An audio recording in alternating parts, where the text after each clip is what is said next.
ప్రభువైన యేసుక్రీస్తు నామమున మీ అందరికీ కూడా శుభాలు తెలియచేస్తూ ఉన్నాను.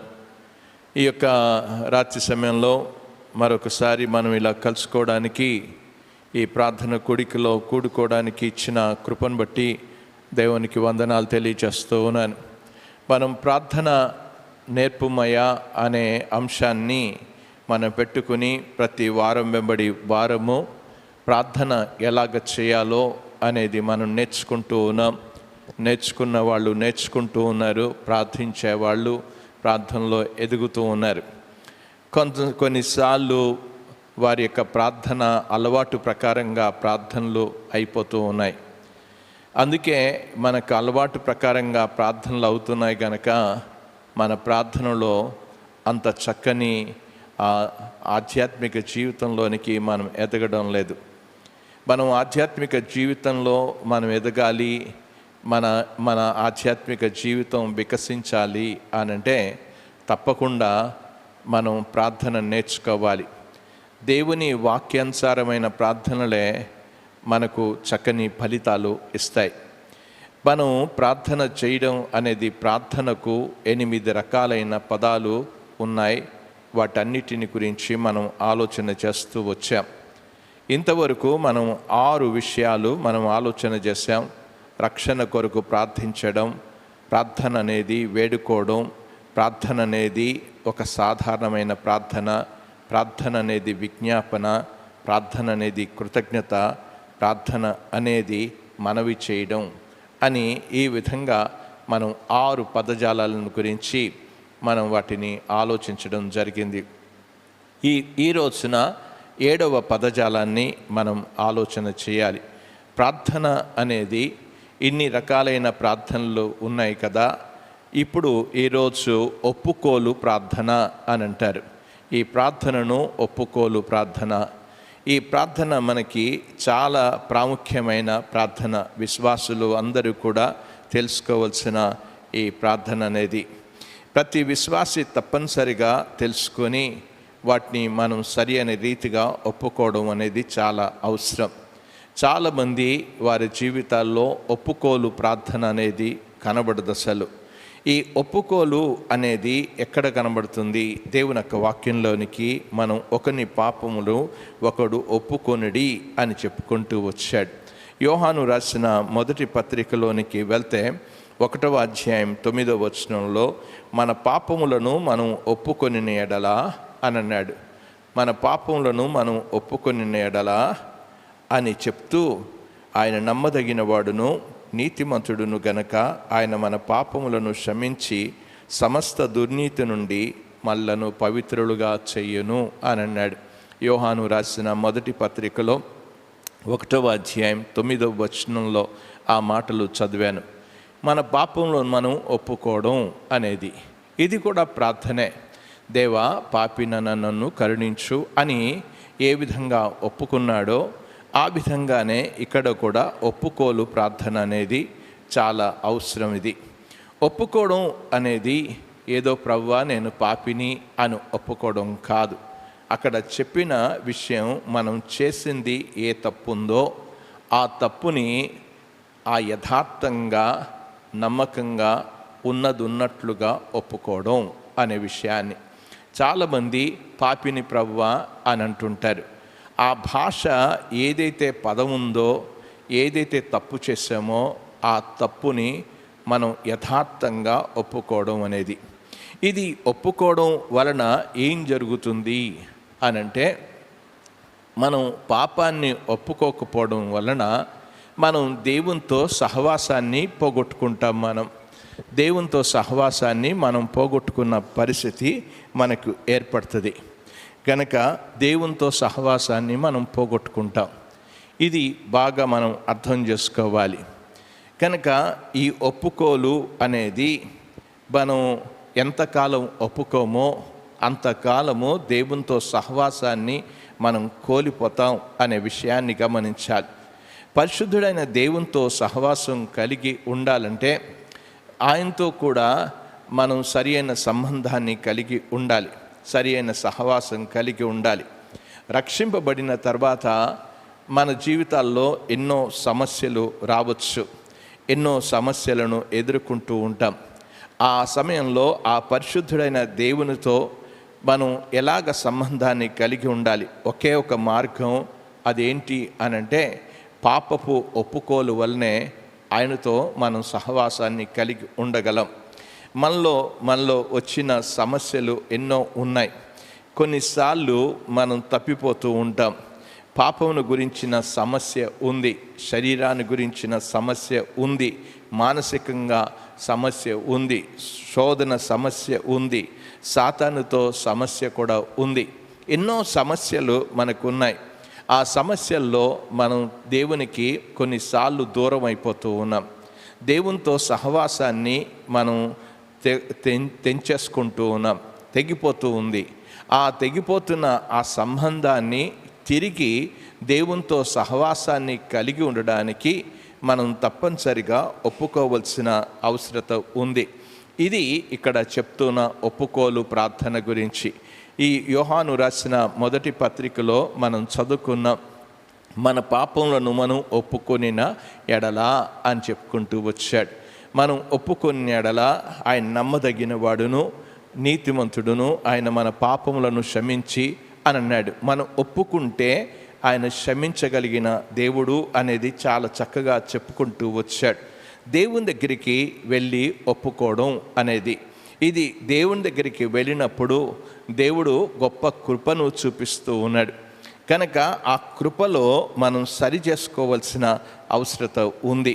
మన పాపములను ఒప్పుకున్నప్పుడు ఆయన క్షమించే దేవుడు.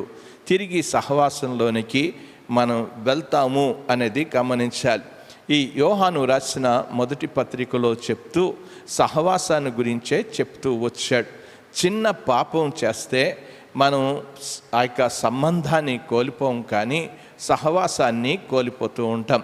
ఉదాహరణకి భార్య భర్తలే కావచ్చు. భార్య భర్తల మధ్యలో చిన్న చిన్నవి ఆ యొక్క సమస్యలు వస్తాయి.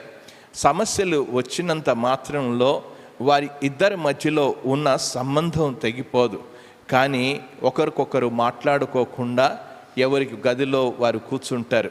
కనుక వారు ముఖాలు మార్చుకుంటూ ఉంటారు. ఏది మాట్లాడినా పలకరు అసలు. ఇదే సహవాసం. గనక సంబంధం కోల్పోవడం లేదు, కానీ సహవాసాన్ని కోల్పోతున్నాం అనే విషయాన్ని తిరిగి వారి భార్య భర్తల మధ్యలో ఉన్న సమస్యలను వారు ఆ యొక్క పరిష్కరించుకొని సారీ అని చెప్పి, తప్పైపోయింది, నేను ఇలాగ మాట్లాడాను, ఇలాగ చేశాను అని ఒకరికొకరు సరి చేసుకుని తిరిగి కలిసి వారు సహవాసంలో ముందుకు సాగుతారు. ఇక్కడ కూడా అంతే. ఈ పరిశుద్ధుడైన దేవునితో సహవాసం విషయంలో మనం తప్పులు చేసినప్పుడు మన సహవాసం అనేది కోల్పోతున్నట్లుగా చూస్తూ ఉన్నాం. ఏదో చెప్పేసి మనం ఆ యొక్క దేవుని దగ్గరికి వచ్చేయడం కాదు. దేవుని దగ్గరికి వచ్చినంత మాత్రంలో తప్పులు చేసినప్పుడు సహవాసాన్ని మనం కోల్పోతున్నాం అనేది గమనించాలని మనం చేస్తూ ఉన్నాను. కనుక దేవుడు ఇక్కడ చెప్తున్న విషయం, ఈ వాక్య భాగంలో చెప్తున్న విషయం, నువ్వు ఏ పాపమైతే ఆ యొక్క చేసావో దేవుడు ఆ పాపాన్ని ఏ పాపంగా పిలిచాడో ఆ రీతిగానే మనం ఒప్పుకోవడం జరగాలి. దేవా నేను తప్పు చేశాను అని చెప్పడం కాదు. నేను అబద్ధం ఆడితే అబద్ధం ఆడాను అని చెప్పడం. నువ్వు చెప్తావు నీ భార్య భర్తల మధ్యలో ఇలాంటివి వచ్చినప్పుడు, సమస్యలు వచ్చినప్పుడు, నేను ఇక అలాగ మాట్లాడనులే అని చెప్తావు. నేను అలాగ చెయ్యనులే అని ఏ విధంగా భార్య భర్తల మధ్యలో ఈ మాటలు ఉంటాయో దేవుడికి మనకు మధ్యలో కూడా అదే రీతిగా ఉండాలి. అదే సహవాసాన్ని గురించి చెప్తూ ఉన్నాడు. గనక నేను ఏ తప్పైతే చేశానో, ఏదైతే మాట్లాడానో దానిని అంగీకరించి నేను ఒప్పుకొని నేను సరి చేసుకుంటేనే కానీ దేవుని సహవాసంలోనికి నేను రాను. ఆ విధంగా మనం ఒప్పుకోలు ప్రార్థన అనే విషయాన్ని గమనించాలి. మనం ఎప్పుడైనా విఫలమైపోయినప్పుడు అదే రీతిగా చేయాలి. నేను సారీ అని చెప్పడం కాదు, ఏం చేసావో ఎలాగ ఆ తప్పుని అంగీకరించడం. చాలామంది ఏమి అంగీకరించరు. సారీ అని చెప్పేస్తావు, దేవా క్షమించు అని చెప్పేస్తాం. అది కాదు. అసలు సరైన రీతిగా యథార్థంగా దేవునితో వ్యవహరించాల్సిన అవసరత ఉంది. ఆ దేవుడు ఏ పేరు పెట్టాడో, ఏ తప్పు చేసామో ఆ తప్పుని ఒప్పుకొని సరి చేసుకోవాల్సిన అవసరత ఉంది. ఉదాహరణకి ఒకరి గురించి మనం గాసిప్ అని అంటారు. గాసిప్ అంటే పిచ్చాపాటి మాటలు, అనవసరంగా ఒకరి మీద నిందలు వేసి మాట్లాడేస్తూ ఉంటాం. ఆ మాట్లాడినప్పుడు ఆ మాటలు, ఆ పనికి మాలిన మాటలు మాట్లాడినప్పుడు దేవుడి దగ్గరికి కూడా వెళ్ళి, ప్రభువా, నేను ఆ పనికి మాలిన మాటలు ఒకరి మీద నింద వేసి మాట్లాడాను, నేను ఒప్పుకుంటున్నాను అని చెప్పి దేవుని దగ్గరికి వెళ్ళి సరి చేసుకోవలసిన అవసరత. ఉట్టిగానే ప్రభువా నేను తప్పు మాట్లాడేశాను అని కాదు. ఏ తప్పు మాట్లాడేవో, ఏ పనికి మాలిన మాట మాట్లాడేవో అది దేవుని దగ్గరికి వెళ్ళి, ప్రభువా నేను ఈ పనికి మాలిన మాటలు మాట్లాడాను, నేను ఒప్పుకుంటున్నా, నేను అంగీకరిస్తున్నా, నేను తప్పు చేశాను అని చెప్పేసి దేవుని దగ్గరికి వెళ్ళి సరి చేసుకోవాల్సిన అవసరం ఉంది. దేవా నేను పాపం చేశాను, నన్ను క్షమించడం అని చెప్పడం కాదు అనే విషయాన్ని గమనించాలి. ఒప్పుకోవడం అంటే అది కాదు. అసలు నేను పిచ్చాపాటి మాట్లాడిన ఆ విషయాలన్నీ కూడా ఏదైతే దేవునికి వ్యతిరేకంగా, ఆ యొక్క దేవునికి ఇష్టం లేని మాట్లాడానో ఆ మాటలన్నీ కూడా ఒప్పుకోవడం అనే విషయాన్ని గమనించాలి. నువ్వు చెప్పిన రీతిగానే నీ దృష్టికి ఏదైతే తప్పు ఉందో అది కూడా నేను అంగీకరిస్తూ ఉన్నాను, ఇది నేను ఒప్పుకుంటున్నాను, నాలో ఆటంకాన్ని తొలగించు, నేను సరి చేసుకుంటున్నా అని చెప్పగలిగిన అది అటువంటి ప్రార్థన గురించి చెప్పాడు ఇక్కడ. అందుకే మన పాపములను మనం ఒప్పుకునే ఎడలా అని అన్నాడు. ఇది ప్రార్థన, ఇది మనం పాపాన్ని ఒప్పుకునే ప్రార్థన అనేది. అందుకే ఆ ఒప్పుకోలు ప్రార్థన మనం చేయాల్సిన అవసరత ఉంది. ఒప్పుకోవడం అనేది మన అంతరంగంలో ఒప్పుకోవడం అనే విషయాన్ని ఇక్కడ చాలా స్పష్టంగా చెప్తూ ఉన్నాడు. ఎవరి దగ్గరికి వెళ్ళి ఒప్పుకోవాలన్నాడు, అక్కడ చెప్పుకుంటూ వచ్చాడు. మన పాపములను మనము అని చెప్పి ఎవరి దగ్గర అని చెప్పాడో నేను చదువుతూ ఉన్నాను. చూడండి, మన పాపములను మనం ఒప్పుకునే ఎడలా ఆయన గనక ఎవరి దగ్గరికి వెళ్ళి ఒప్పుకోవాలో చాలా స్పష్టంగా చెప్పుకుంటూ వచ్చాడు. గనక అక్కడ చెప్పిన విషయాన్ని చాలా జాగ్రత్తగా గమనించాలని మనం చేస్తున్నా. ఎప్పుడైతే ఒప్పుకుంటున్నామో అప్పుడు మనం దేవునితో సహవాసాన్ని మనం కలిగి ఉండగలం అనే విషయాన్ని గమనించాలి. ఆమోసు గ్రంథంలో చెప్తాడు, ఇద్దరు ఏకీభవించకుండా కూడి నడుతురా అని చెప్పాడు.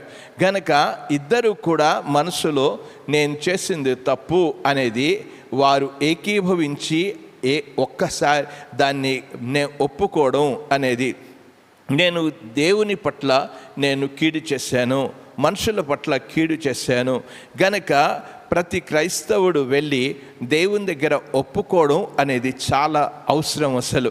అందుకే దేవుని వాక్యంలో చాలా స్పష్టంగా చెప్పాడు. కనుక పాపం చేసే ప్రతి క్రైస్తవుడు కూడా దేవుని దగ్గరికి వెళ్ళి ఒప్పుకోవాలి. ఇది సరి చేసుకోవాల్సిన అవసరత ఉంది. చాలామంది వారు పాపపు ఒప్పుకోలు అనేది కనబడదు. పాత నిబంధనలో వారు చాలా చక్కగా ఒప్పుకున్నట్లుగా చూస్తున్నాం. ఎజ్రా గ్రంథంలో కానీ, నెహెమ్యా గ్రంథంలో కానీ, మేము అన్య స్త్రీలను పెళ్లి చేసుకున్నాం, మేము ఇలాగ తప్పు చేసాం అని ఏదైతే వాళ్ళు ఒప్పుకున్నారు, వాళ్ళు వారి జీవితంలో ఒప్పుకొని సరి చేసుకున్నారు. కొన్నిసార్లు ఒప్పుకుంటాం కానీ సరిదిద్దుకోవడానికి ఇష్టపడం. అది ఒప్పుకోలు ప్రార్థన కాదు. కనుక ఒప్పుకోలు ప్రార్థన అనేది దేవుని వైపు తిరిగి, దేవా నేను చేసింది తప్పు, ఇది మాట్లాడిన మాట తప్పు, నేను ఆలోచించిన ఆలోచన తప్పు, నేను తలంచిన తలంపు తప్పు, నేను చేసిన పని తప్పు అనే విషయాన్ని మనం యథార్థంగా ఒప్పుకొని దేవుని దగ్గర పశ్చాత్తాపడి సరి చేసుకోవాల్సిన అవసరత ఉంది. ఎవరి దగ్గరకో వెళ్ళమని నేను చెప్పడం లేదు. దీనికోసం ఉపవాసం ఉండి లేకపోతే ఏదో చేయమని వాక్యం చెప్పడం లేదు. ఇక్కడ చెప్పాడు, మన పాపములను మనం ఒప్పుకొనిన ఎడలా అని అన్నాడు. ఆయన నమ్మదగిన వాడు, నీతిమంతుడు గనక ఆయన మన పాపములను క్షమించి సమస్త దుర్నీతి నుండి మనను పవిత్రులుగా చెయ్యను అని చాలా స్పష్టంగా చెప్తూ వచ్చాడు. గనక తప్పు చేసినప్పుడు సంబంధం తెగిపోదు, కానీ సహవాసం తెగిపోతుంది అనే విషయాన్ని బాగా అర్థం చేసుకోవాలి. మనం చాలాసార్లు కూడా ఎన్నో తప్పులు చేసి సహవాసానికి మనం దూరం అయిపోతున్నాం, దేవునితో సహవాసానికి మనం దూరం అయిపోతున్నాం. గనక అందరూ తప్పులు చేస్తారు అని చెప్పేసి ఎవరికి వాళ్ళమే సమర్థించుకుంటున్నాం తప్ప నిజంగా వారి జీవితాల్లో అరే సహవాసాన్ని కోల్పోతున్నాను అని చెప్పేసి బాధపడిన పరిస్థితులు ఎంత మాత్రం కూడా కనబడడం లేదు. గనక మనం యథార్థంగా దేవుని దగ్గరికి వెళ్ళి మనం సరి చేసుకోవాల్సిన అవసరత ఉంది అనేది మనం గమనించాలని మనవి చేస్తున్నా. గనక మన పాపములను క్షమించి సమస్త దుర్నీతి నుండి తిరిగి మనల్ని పవిత్రులుగా చేస్తున్నట్లుగా చూస్తున్నాం. అక్కడ గొప్ప వాగ్దానం ఉంది, మనం ఒప్పుకొనిన ఎడల అని చెప్పుకుంటూ వచ్చాడు. నువ్వు ఒప్పుకోకపోతే ఈ వాగ్దానము వర్తించదు అనేది గమనించాలి. దేవుని యొక్క వాక్యంలో వెళ్దాం. మన పాపములను ఒప్పుకోవడం గురించి ప్రాముఖ్యమైన లేఖన భాగాలను మనం గమనిద్దాం. మొట్టమొదటి లేఖన భాగాన్ని మనం ఆలోచన చేద్దాం. కొరింథీయులకు రాసిన మొదటి పత్రికలోనికి వెళ్దాం. మొదటి పత్రిక 11వ అధ్యాయంలోనికి వెళ్దాం. అక్కడ ప్రభు బల్ల యుద్ధకు మనం సమీపిస్తూ ఉన్నప్పుడు ఇది చెప్పకుండా మనం చేయాల్సిన పనిని గురించి చెప్పుకుంటూ వచ్చాడు. కొరింథీయులకు రాసిన మొదటి పత్రిక 11వ అధ్యాయము 31వ వచనం 32వ వచనాన్ని నేను చదువుతూ ఉన్నాను. చూడండి. అయితే మళ్ళను మనమే విమర్శించుకొని ఎడల తీర్పు పొందక పోదుము. మనము తీర్పు పొందిన ఎడల లోకముతో పాటు మనకు శిక్షావిధి కలగకుండానట్లు ప్రభువు చేత శిక్షింపబడుచున్నాము అని చెప్పుకుంటూ వచ్చాడు. అక్కడ చెప్పిన విషయంని మీరు చాలా జాగ్రత్తగా గమనించాలి. ఎవరికి వాళ్ళమే విమర్శించుకోవాలి, ఎవరికి వాళ్ళమే, ఎవరి హృదయాలలో వారు విమర్శించుకోవడం చాలా అవసరం అనే విషయాన్ని గమనించాలి. అందుకే మనల్ని మనం విమర్శించుకోవడం అనేది అక్కడ చాలా చక్కగా చెప్పుకుంటూ వచ్చాడు. ఎప్పుడైతే మనల్ని మనమే విమర్శించుకుంటామో అప్పుడు దేవుని యొక్క వాక్యంలో ఏం రాయబడింది, లోకముతో పాటు మనకు శిక్షావిధి కలగకుండానట్లు అని అన్నాడు. అక్కడ చెప్పాడు లోకముతో పాటు. లోకానికి శిక్షావిధి ఏ విధంగా వస్తుంది?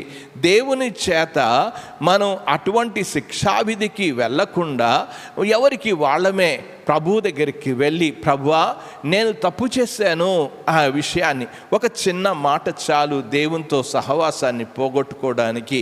ఒక చిన్న పాపమే చాలు ఆ దేవునితో సహవాసాన్ని పోగొట్టుకోవడానికి. గనక దేవుని దగ్గరికి వెళ్ళినప్పుడు ఎప్పుడైతే మనం మన పాపములను మనం ఒప్పుకొని ఎడల ఆయన మనల్ని ఏం చేస్తాడు? ఆయన నమ్మదగిన వాడు, నీతిమంతుడు. గనక ఆయన మన పాపములను క్షమించి సమస్త దుర్నీతి నుండి మనల్ని పవిత్రులుగా చెయ్యును అని అన్నాడు. ఎప్పుడైతే మనం పవిత్రులుగా అయ్యామో ఆ పరిశుద్ధునితో తిరిగి మనం నడవడానికి ఆస్కారం ఉంటుంది. చాలామంది వారి జీవితాల్లో వారు తప్పులు చేస్తూ ఉంటారు, సహవాసానికి వస్తూనే ఉంటారు. వారి వ్యసనాలలో వారి పాపంలో వారు జీవిస్తూనే ఉంటారు, సహవాసానికి వస్తూ ఉంటారు. కేవలం వాళ్ళు ఇక్కడికి మనిషి కనబడుతున్నాడు కానీ ఆధ్యాత్మికంగా దేవునితో సరి అయిన సంబంధం అనేది కనబడడం లేదు అనే విషయాన్ని గమనించాలి.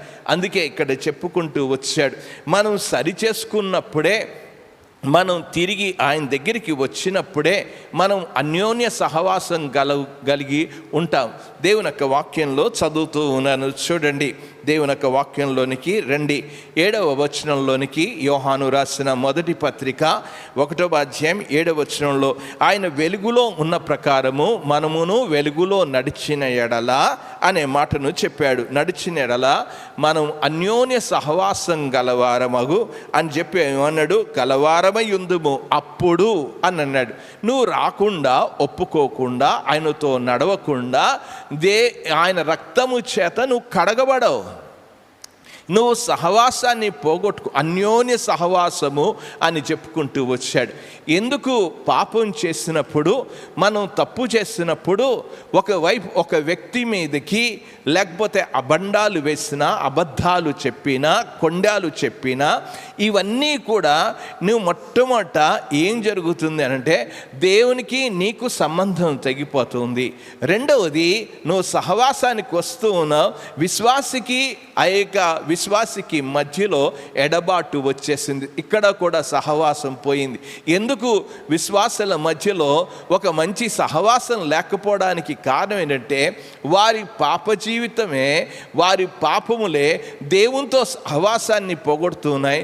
మరొక వైపు విశ్వాసులతో కూడా సహవాసాన్ని పోగొడుతున్నాయి అనే విషయాన్ని అర్థం చేసుకోవాలి. చాలామంది ఏమనుకుంటారు అనంటే జీవితంలో తప్పైపోయింది అనుకుంటారు. తప్పైపోయింది అనుకుని వారు మామూలుగా అందరూ తప్పులు చేస్తున్నారు కదా అని అనుకుంటారు. తప్పులు చేయడం కాదు, నువ్వు దేవునితో సహవాసాన్ని కోల్పోతున్నావు అనే విషయాన్ని గమనించాలి. ఎప్పుడైతే నువ్వు పాపాన్ని ఒప్పుకోవో, నువ్వు సరి చేసుకోవో, నీ జీవితం దినదినం కూడా దౌర్భాగ్యమైన జీవితం అయిపోతుంది అనే విషయాన్ని గమనించాలి. నువ్వు సరి చేసుకోకపోతే నీ జీవితం ఎక్కడికి వెళ్తుంది అనంటే నీ జీవితం దౌర్భాగ్యమైన జీవితంకి వెళ్ళిపోతుంది. అంతేకాదు నీ సాక్ష్యం కూడా పోతుంది. నువ్వు అనుకుంటున్నావు, నేను ఎవరికి తెలియదు కదా, నేను ఇలాగ మాట్లాడాను, అలాగ చేశాను, ఎవరికి అలా చేశాను ఎవరికి తెలుసు అని అనుకుంటున్నావు. కానీ దేవుడికి తెలుసు నువ్వు దేవునితో సహవాసాన్ని కోల్పోతున్నావు అనే విషయాన్ని గమనించాలి. అందుకే దేవునితో సహవాసాన్ని కోల్పోకుండా ఉండడానికే మనం తప్పనిసరిగా వెళ్ళి మన జీవితాన్ని సరిచేసుకోవాల్సిన అవసరత ఉంది. అందుకే అన్యోన్య సహవాసం గలవారమై అని అన్నాడు. మనం ఎప్పుడైతే ఆయన దగ్గరికి వెళ్ళి ఒప్పుకొని సరి చేసుకుంటామో అప్పుడు యేసు రక్తం మనల్ని పవిత్రులుగా చేస్తుంది. ఉట్టిగానే పవిత్రులుగా చేసేది. నీ జీవితాన్ని సరి చేసుకోకుండా నువ్వు అలాగ గడిపేస్తూ ఉంటే ఎంత దౌర్భాగ్యమైన జీవితానికి వెళ్ళిపోతావో నీకు మనుషులకి తెలియకపోవచ్చు. దేవుని యొక్క వాక్యంలో నుంచి నేను మీకు చూపించాలని నేను ఆశపడుతున్నాను. రండి దేవుని యొక్క వాక్యంలోనికి వెళ్దాం. 32వ కీర్తనలోనికి వెళ్దాం. 32వ కీర్తనలో నేను ఈ మాటలు చదువుతూ ఉన్నాను. చూడండి, 32వ కీర్తన మొదటి 5 చరణాలను నేను చదువుతున్నాను. తన అతిక్రమణకు పరిహారము నొందినవాడు, తన పాపమునకు ప్రాయశ్చిత్తము నొందినవాడు ధన్యుడు అని చెప్పాడు. యెహోవా చేత నిర్దోషి అని ఎంచబడిన వాడు, ఆత్మలో కపటము లేనివాడు ధన్యుడు. నేను మౌని అయి ఉండగా దినమంతయు నేను చేసిన నా ఆర్తధ్వని వలన నా ఎముకలు క్షీణించినవి. దివారాత్రులు నీ చెయ్యి నా మీద బరువుగా ఉండెను. నా సారము వేసవి కాలమున ఎండినట్టు ఆయను. నా దోషమును కప్పుకొనగా నీ ఎదుట నా పాపమును ఒప్పుకొంటిని అనే మాటను చూడండి. యెహోవా సన్నిధిని నా అతిక్రమములు ఒప్పుకొందుననుకొంటిని. నీవు నా పాప దోషమును పరిహరించి ఉన్నావు అని అన్నాడు. ఏమంటున్నాడు అక్కడ చదువుతూ ఉన్నా.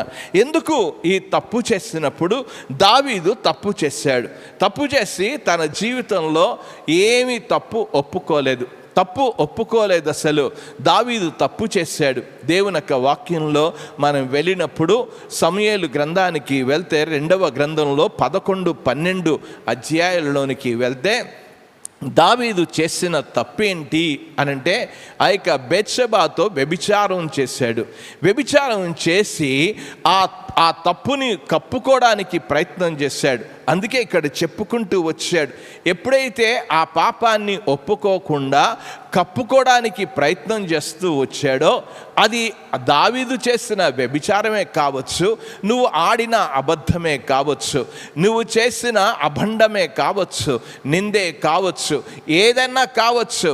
అది నువ్వు చేసిన పాపం ఏమవుతుంది అనంటే దేవుని యొక్క వాక్యంలో చదువుతూ ఉన్నాను.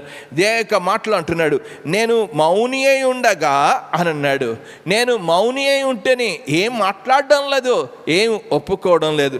ఏమైపోయింది అనంటే నేను మౌని అయి ఉండగా దినమంతయు నేను చేసిన నా ఆత్మధ్వని వలన నా ఎముకలు ఏమైపోయేంత క్షీణించిపోయి. ఏమొచ్చింది అనంటే ఎముకలు క్షీణించిపోయినట్లుగా చూస్తున్నాం. ఇంకేమంటున్నాడు, దివారాత్రులు నీ చెయ్యి నా మీద బరువుగా ఉండే. దేవునిక బరువు అయిపోయింది, దేవునిక శిక్ష వస్తూ ఉంది. ఎందుకు? తప్పు చేసిన తప్పుని ఒప్పుకోకపోవడం చేత ఏమవుతుంది, జీవితం చాలా భయంకరమైన పరిస్థితిలోనికి వెళ్ళిపోతుంది. కనుక విశ్వాసి జీవితంలో కూడా అంతే.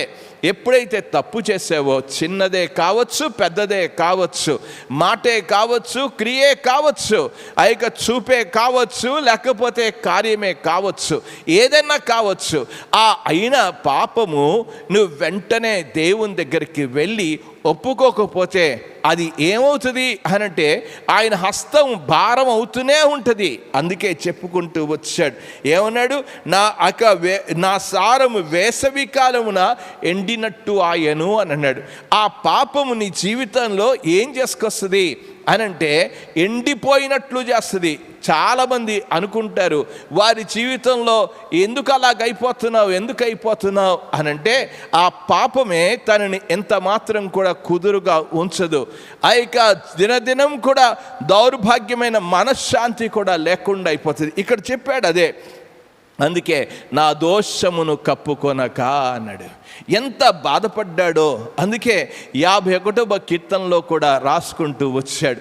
ఏమైపోయాడు, చర్చికి వెళ్తూ ఉన్నాడు, లేకపోతే మందిరానికి వెళ్తూ ఉన్నాడు, పాటలు వినబడ్డం లేదు, కంటికి కనబడ్డం లేదు, వాక్యం వినబడ్డం లేదు, తన జీవితంలో ఏ సంతోషం కూడా లేదు. ఎందుకు లేదు అనంటే ఆ పాపాన్ని ఒప్పుకోక అనే విషయాన్ని.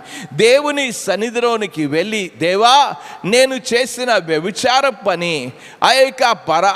ఒకని భార్యను నేను దొంగిలించాను, నేను హత్య చేసేసాను, పాపం చేశాను అనే విషయాన్ని ఒప్పుకోలేదు. అందుకే 51వ కీర్తనలో ఆ పని చేయగలిగాడు. కనుక ఆ యొక్క మాటలు చదువుతూ ఉన్నాను. 51వ కీర్తనలోనికి వెళ్దాం. ఆ మాటలు చదువుతూ ఉన్నాను. నా దోషములు అనే మాటను చదువుతున్న 51వ కీర్తనలోనికి వెళ్దాం. 1వ చరణాన్ని నుంచి చదువుతున్నా.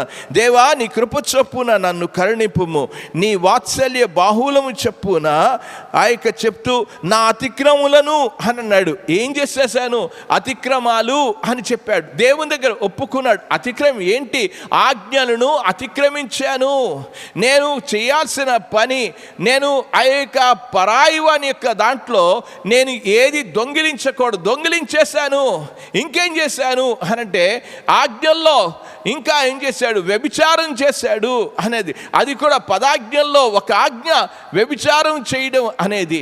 అంతేకాదు ఇంకేం చేశాడు, నరహత్య చేయకూడదు అని చెప్పాడు, నరహత్య కూడా చేసేసాడు. అందుకే అన్నాడు అతిక్రమములు అని చెప్పాడు. ఎంత స్పష్టంగా ఒప్పుకున్నాడు. నేను ఆజ్ఞ అతిక్రమమే పాపము అన్నాడు. గనుక ఆజ్ఞను అతిక్రమించాను అని దేవుని సన్నిధిలో యథార్థంగా ఒప్పుకున్నాడు. ఈ రోజున మన జీవితాలు ఒప్పుకోలు ప్రార్థన అనేది చాలా చాలా ప్రాముఖ్యం. ఎందుకు? విశ్వాసికి దేవునికి మానవునికి మధ్యలో ఒక మంచి సహవాసం కావాలి అనంటే పాపపు ఒప్పుకోలు తప్పనిసరి. అందుకే అతిక్రమములు అని చెప్పాడు. ఎంత స్పష్టంగా దావీదు ఏ పాపం చేశాడో ఆ పాపాన్ని ఒప్పుకున్నాడు, యథార్థంగా ఒప్పుకున్నాడు. ఈ రోజున చాలామంది పాపం చేస్తారు. నేను పాపిని ప్రభువా అని అంటాడు. అదేమి సహవాసాన్ని తీసుకురాదు. అదేమి కూడా దేవునికి నీకు ఒక సహవాసం ఉండదు. నువ్వు కేవలం మతస్థుడుగా చర్చికి రావచ్చేమో కానీ దేవునికి నీకు సహవాసం ఉండదు అనే విషయాన్ని అర్థం చేసుకోవాలి. ఈ రోజున దేవుడితో ఇక మతం కాదు, లేకపోతే మందిరానికి వెళ్ళిపోయి వచ్చేయడం అది మతం అవుతుంది. మతం కాదు కావాల్సింది, దేవునితో సహవాసం కావాలి. ఇక్కడ జరిగిన విషయం నా అతిక్రమములు అని చెప్పుకుంటూ వచ్చాడు. ఇంకా నేను చదువుతున్నాను చూడండి, ఏమన్నాడు, నా పాపం పోవునట్లు నన్ను పవిత్రపరచుము. దేవుని దగ్గర ఒప్పుకుంటున్నాడు. ఏమని ఒప్పుకుంటున్నాడు? నేను పాపం అంటే ఏంటి? దేవుని యొక్క గురిలో నుంచి నేను తప్పిపోయాను అనే విషయాన్ని చెప్పుకుంటూ వచ్చాడు. దేవుని యొక్క గురిలో నుంచి నేను తప్పిపోయాను. దేవుని యొక్క గురి, నేను పాపం అనేది మిస్సింగ్ ద మార్క్ అన్నాడు. ఆ యొక్క గురి, దేవుడి దగ్గరికి చేరాల్సిన గురిలో నుంచి నేను తప్పిపోయాను, అందుకే పాపము అని అన్నాడు. మొట్టమొదటి అతిక్రములు అన్నాడు, అంటే ఆజ్ఞను నేను అతిక్రమించాను. రెండవది ఏం చెప్పాడు అక్కడ అంటే, నేను దేవుని దగ్గరికి గురి చేరాల్సింది దేవుడి దగ్గరికి చేరకుండా అయిపోయింది ఇది. మూడవది చెప్పాడు, ఏమన్నాడు? చదువుతూ ఉన్నాను చూడండి, దేవుని యొక్క వాక్యంలోనికి వెళ్దాం. ఆ మాటలు ఎలాగ రాయబడి, నా దోషములు పోవునట్లు అని అన్నాడు. దోషములు, 3 పదజాలాలు ఉపయోగించాడు. అతిక్రమము, దోషము, పాపము అనే పదజాలాన్ని ఉపయోగించి చాలా స్పష్టంగా చెప్పాడు. దేవుడి దగ్గరికి వెళ్ళినప్పుడు ఒప్పుకోవడం అనేది మనం చేసిన అతిక్రమాలు, ఏదైతే దేవుని యొక్క ఆజ్ఞలను అతిక్రమించామో ఆ అతిక్రమాన్ని దేవుని దగ్గర ఒప్పుకోవడం. రెండవది అన్నాడు దోషములు అని అన్నాడు. దోషములు ఏం చేశాడు? ఆ యొక్క పిలిచి, ఆ బెత్షెబా యొక్క భర్తను పిలిచి తాగించి ఒక వంకర మార్గంలో ఆ తప్పుని తన మీద నెట్టేయాలి అనుకున్నాడు. దోషం అది. ఈ రోజున చాలా మంది తాగించి ఆ యొక్క పాడు చేయాలనుకునే దోషం, పాడు చేయడం అనేది ఈ రోజున దోషం. అంతేకాదు దేవుని గురిలో నుంచి తప్పిపోయాడు. అందుకే అన్నాడు, నీ హస్తం నా మీద భారమైపోయాను, ఇది నేను కుదురుగా ఉంచదు. దేవుడి దగ్గర నుంచి దూరం అయిపోయాడు. యేసు ప్రభు వారు ఆ సిలువలో, నా దేవా నా దేవా నన్నేల చెయ్యి విడిచితివి అని ఒక ఆర్తత్వాన్ని ఎందుకు చెప్పారు అంటే, మన పాపం అంతా కూడా ఆయన మీద పడినప్పుడు తండ్రితో సహవాసం తెగిపోయింది, అందుకే తట్టుకోలేకపోయాడు. ఈ రోజున విశ్వాసులుగా చర్చికి వస్తాం, కానీ దేవుడితో సహవాసం లేకుండానే వస్తాం. అందుకే ఈ పాపపు ఒప్పుకోలు చాలా అవసరం. అందుకే చెప్పాడు, మనల్ని మనం విమర్శించుకొని ఎడలా, నేను చేసిన అతిక్రమమే, నేను చేసిన టక్కరు పనులే, మనుషుల్ని మోసగించే పనులను నీ జీవితంలో అనుకుంటావు, కానీ చివరి వరకు నీ మీద ఆ యొక్క దేవుని హస్తం భారంగానే ఉంటుంది. చాలామంది అనుకుంటారు తప్పించుకుంటున్నాం అనుకుంటారు. ఎందుకు ఎండిపోవడం, ఎందుకు వేసారిపోతున్నావు? అక్కడ చెప్పాడు 32వ కీర్తనలో చెప్పాడు, ఏమన్నాడు? నా సారము వేసవి కాలమున ఎండినట్టు ఆయను, నా ఎముకలు క్షీణించినవి. ఎందుకు రోజు రోజుకి క్షీణించకపోవడానికి కారణం ఏంటి అనంటే, పాపము, అతిక్రమం, దోషము. ఈ రోజున చాలామంది జీవితాల్లో వారి పాపాన్ని ఒప్పుకోరు. వారి జీవితంలో వారు చేసేది ఒప్పుకోకుండానే సమర్థించుకొని తల ఎత్తుకొని ఏదో గాండ్రించినట్లుగా తిరగడానికి ప్రయత్నం చేస్తారు. కానీ వారి మీద ఉన్నది దేవుని హస్తం చాలా భారంగా ఉందనేది విషయాన్ని వారికి అర్థమవుతుంది. కానీ నటనా జీవితంలో చాలామంది ఉంటారు. ఇదే సమయంలో మనం తప్పు చేసిన తర్వాత దేవుని యొక్క వాక్యంలోనికి మనం చెప్తున్నాడు, మన పాపములను మనం ఒప్పుకునే ఎడలా, ఒప్పుకోవడం గురించి చెప్పాడు. అయితే ఇతరుల దగ్గర ఒప్పుకోవాలా అనే ఒక సమస్య రావచ్చు. నేను ఒకరికి చెప్పాను, ఒకరికి ఇలాగ చేశాను.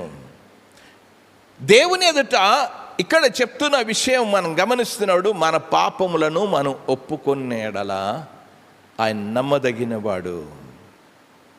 నువ్వు దేవునితో సరి చేసుకోవాల్సిన అవసరత ఉంది. నువ్వు ఒకవేళ ఇతరులకు నష్టాన్ని కలిగిస్తే వెళ్ళి ఒప్పుకొని సరి చేసుకో, ఇది చాలా అవసరం.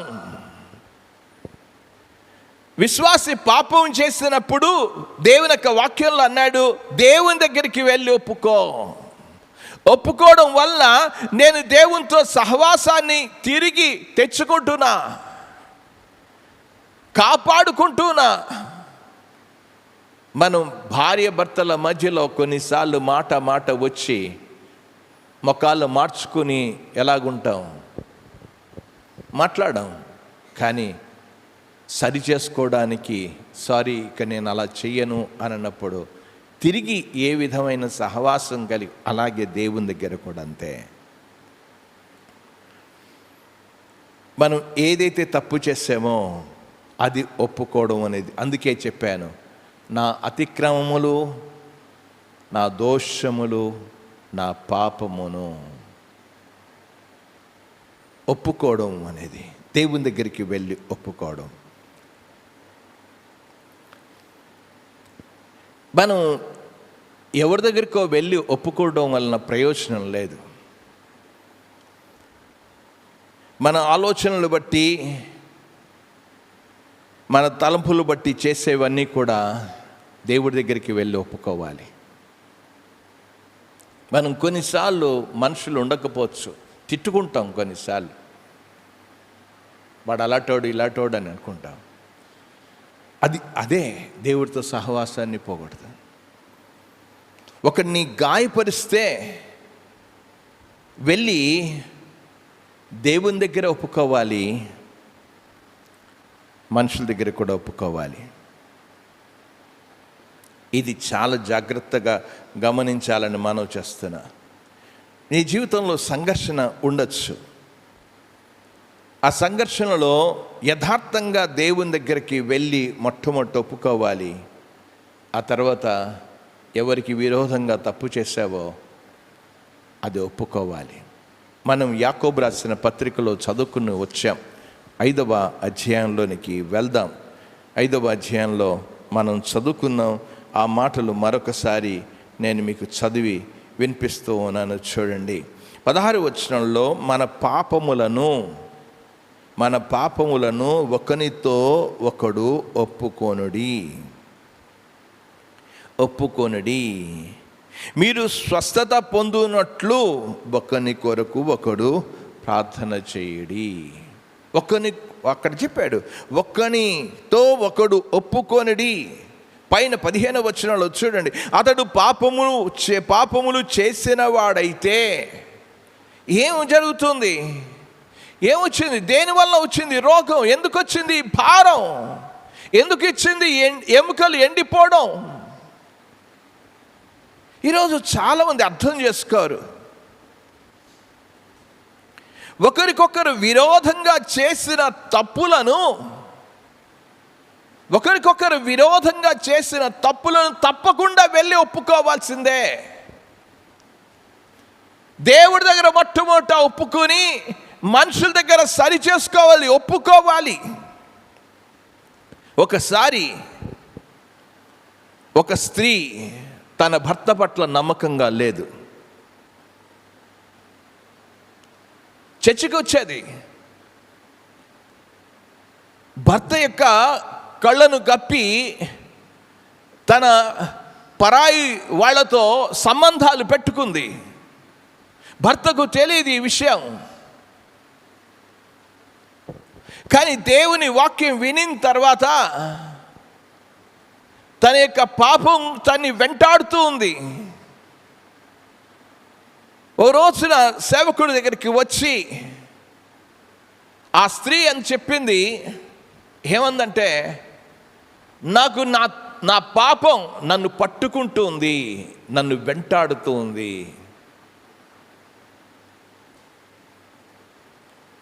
నేను తప్పు చేసిన పాపం దేవునికిను మనుషులకు విరోధంగా తప్పు చేశాను.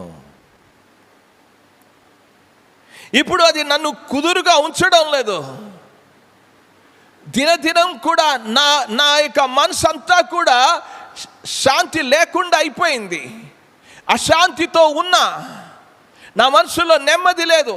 ప్రార్థన చేసుకుంటున్నా, ప్రార్థనకు జాబ్ రావడం లేదు. అప్పుడు ఆ పాస్టర్ గారు చెప్పిన విషయం ఏంటంటే, నువ్వు పాపం చేసిన పాపం, నువ్వు దేవునికి విరోధంగా పాపం చేశావు, నీ భర్తకు విరోధంగా పాపం చేశావు, నువ్వు భర్త దగ్గరికి వెళ్ళి ఒప్పుకో అని చెప్పాడు పాస్టర్ గారు. అప్పుడు ఆమె ఏమంది అంటే, నేను వెళ్ళి నా భర్త దగ్గర నేను ఒప్పుకుంటే నా భర్త నన్ను విడిచిపెట్టేస్తాడు. అప్పుడు ఆ పాస్టర్ గారు చెప్పిన విషయం ఏంటంటే, విడిచిపెట్టేస్తే విడిచిపెట్టేయవచ్చు, కానీ చేసిన తప్పుని మాత్రం నువ్వు వెళ్ళి ఒప్పుకోవాలి. నువ్వు వెళ్ళి ఒప్పుకోవాలి. విడిచిపెట్టేస్తే ఏమవుతుంది అనే విషయాన్ని నేనేం చెప్పలేను. యేసు ప్రభు వారికి కావలసిన విషయం, నువ్వు వెళ్ళి ఒప్పుకోవాలి. ఎందుకు ఈ పాస్టర్ గారు అలా చెప్పారు? ఒక కుటుంబాన్ని ఆ తప్పుని దాచిపెట్టి కప్పుకొని సంసారం చేయొచ్చు కదా. విశ్వాసి అలా చేసినంత మాత్రంలో దేవుడితో సహవాసం వచ్చేస్తుందని ఎంత మాత్రం చెప్పలేను. ఎందుకు చెప్పలేను? దేవుని యొక్క వాక్యంలోనికి వెళ్దాం. నేను ఒక వచనాన్ని చూపించి ప్రార్థన చేస్తా, కానీ దాన్ని తర్వాత కొనసాగిస్తాను. దేవుని యొక్క వాక్యంలో లూకాసు వార్తలోనికి వెళ్దాం. లూకాసు వార్తలో జరిగిన ఒక సంఘటన గురించి నేను మీకు చూపించాలని నేను ఆశపడుతూ ఉన్నాను. మీ అందరికీ తెలుసు, లూకాసు వార్త 15వ అధ్యాయంలోనికి వెళ్దాం. 15వ అధ్యాయంలో ఏం చేస్తున్నాడో నేను చదువుతూ ఉన్నాను. చూడండి ఏం చెప్పాడో ఆ విషయాన్ని.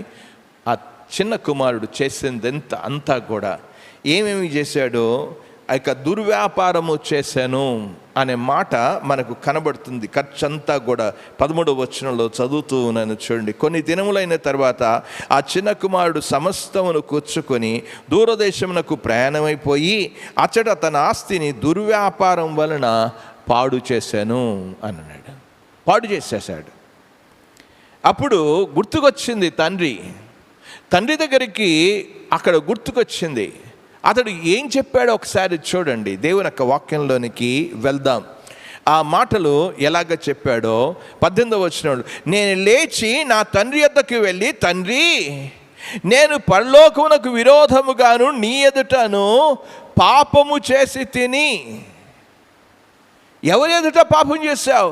నేను అక్కడ చెప్పాడు, తండ్రి, నేను పరలోకమునకు విరోధముగాను నీ ఎదుట నేను పాపము చేసి తిని.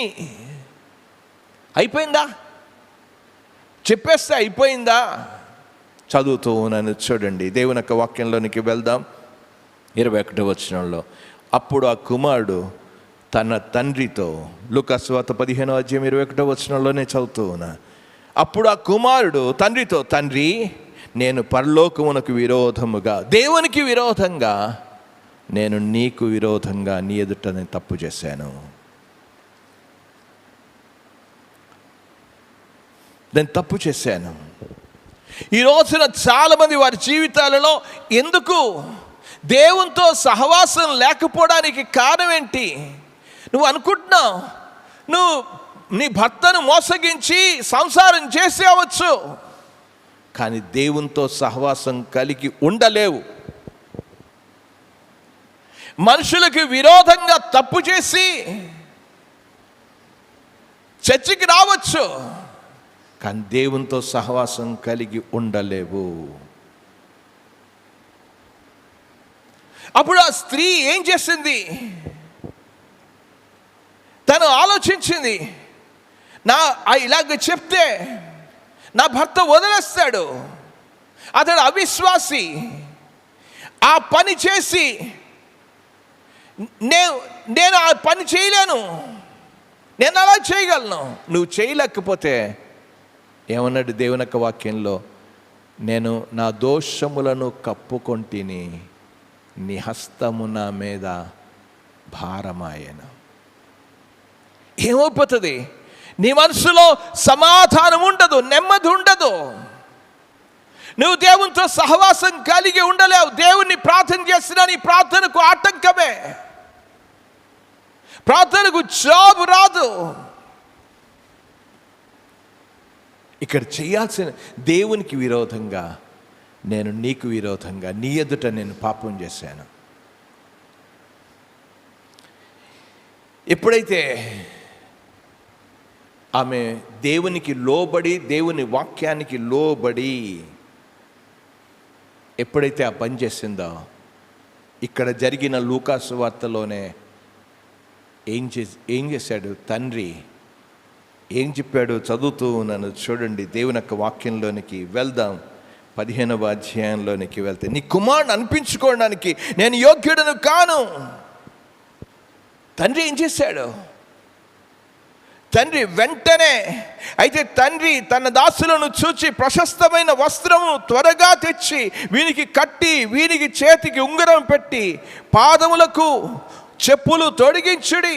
ఏం చేశాడు? సహవాసంలో చేర్చుకున్నాడు, క్షమించాడు. ఈ రోజున ఆమె చేసిన పనికి అవిశ్వాసి అయిన భర్త ఓ రోజున ఒప్పుకోవడం చేత ఒకరోజు పాస్టర్ గారి దగ్గరికి వచ్చాడు ఈ అవిశ్వాసి అయిన భర్త. వచ్చి తలుపు తట్టి, నా పేరు ఇదండి అని అన్నాడు. వెంటనే ఈ పాస్టర్ గారికి అర్థమైంది, ఈవిడ భర్తే నాతో మాట్లాడిన విషయాలన్నీ కూడా ఆవిడికి చెప్పాను. వెంటనే అవిశ్వాసి అయిన భర్త చెప్పిన విషయం ఏంటంటే, ఇలాగ చెప్పి సరిచేసే వాళ్ళు ఎవ్వరు కూడా లేరు.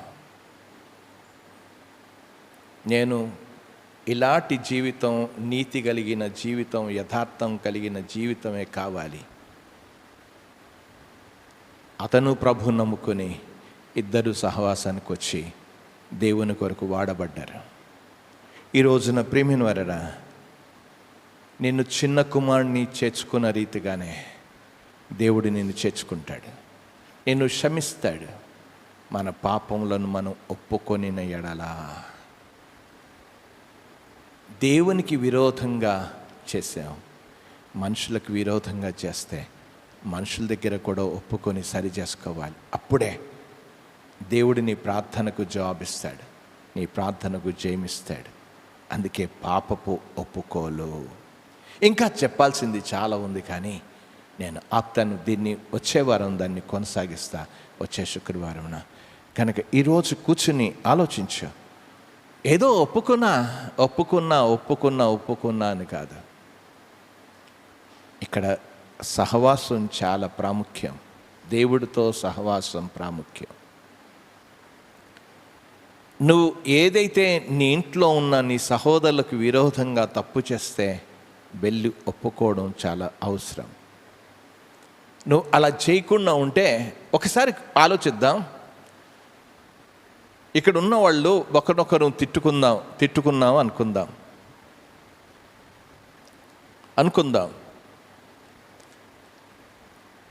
విరోధంగా మాట్లాడాం. అతడు కనబడితే నువ్వు ఎలాగుంటావు చెప్పు? ముఖం తిప్పేసుకుంటావు. అంటే అర్థం ఏంటి? నీకు అతనికి ఒక మంచి సహవాసం లేదు. ఇద్దరు ఒకే గ్రామంలో ఉన్నాం. ఈరోజు భార్య భర్తలు ఇద్దరు కూడా దెబ్బలాడేసుకుని ఏం లేదు, వాళ్ళిద్దరి మధ్యలో ఎడముఖం పెడముఖం పెట్టుకున్నాం. ఎందుకున్నాం?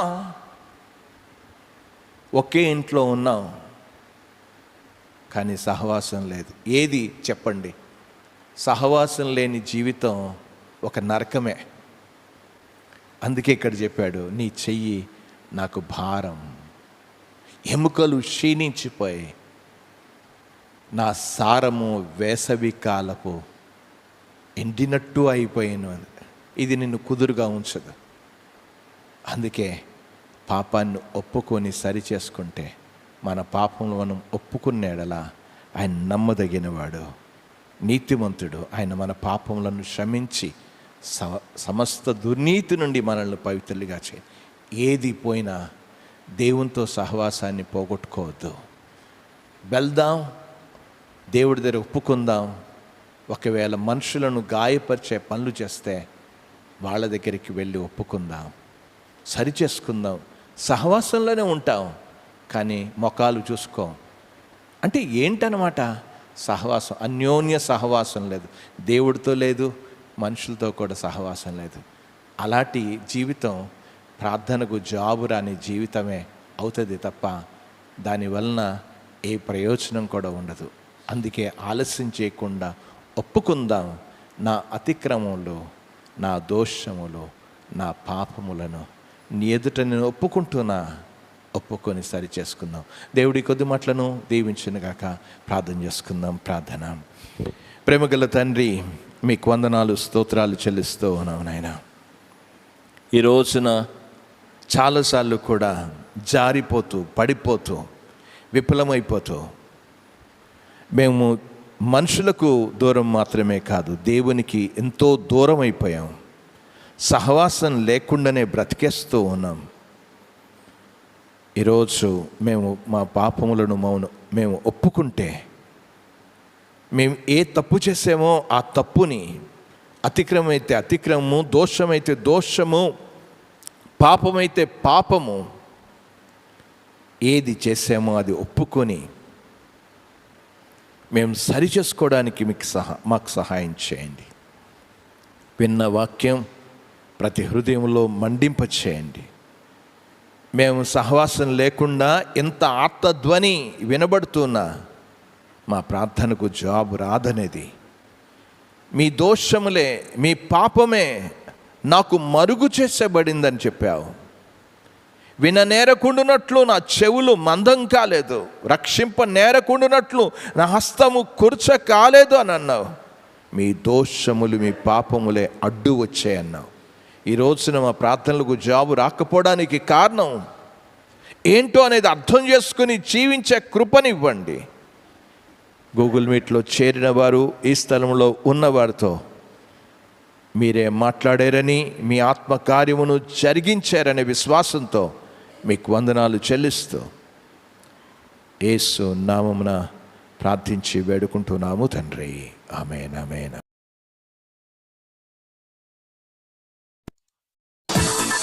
Subscribe now and press the bell icon.